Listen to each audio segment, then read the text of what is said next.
ఈ రోజు వారు ఇక్కడికి రావడం జరిగింది.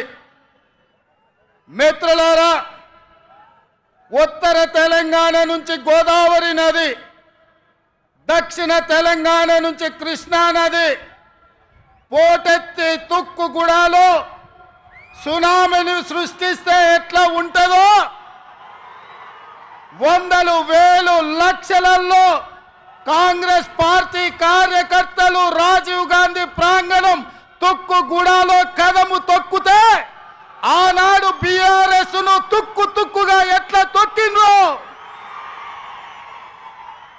మళ్ళీ ఈరోజు అదే ఉత్సాహంతో, అదే ఊపుతో, అదే పట్టుదలతో ఈ తుక్కుగూడ నుంచి భారతీయ జనతా పార్టీని తుక్కు తొక్కడానికి కదం తొక్కినందుకు మీకందరికీ మనస్ఫూర్తిగా హృదయపూర్వకంగా నమస్కారాలు తెలియజేస్తున్న మిత్రులారా, 7 అంతస్తుల మేడ బలంగా ఉండాలి అంటే పునాదులు బలంగా ఉండాలి. తెలంగాణ రాష్ట్రమే కాదు, దేశ రాజకీయాలలో కాంగ్రెస్ పార్టీ అధికారంలోకి రావాలి అంటే కార్యకర్తల పునాదులు బలంగా ఉండాలి.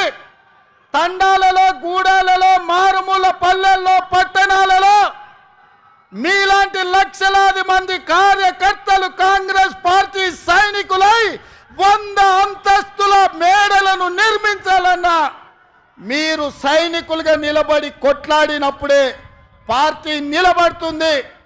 ఎన్ని కష్టాలు వచ్చినా, ఎన్ని నష్టాలు వచ్చినా, ఎన్ని కేసులు పెట్టినా, ఎంతమంది జైల్లో పెట్టినా మీ రక్తాన్ని చెమటగా మార్చి మీ ఊపిరినైనా వదిలిండ్రు కానీ ఈ మువ్వన్నెల జెండా వదలలేదు. మీ శ్రమతోనే, మీ కష్టంతోనే, మీ త్యాగంతోనే ఈ తెలంగాణ రాష్ట్రంలో ఇందిరమ్మ రాజ్యం ఏర్పడ్డది.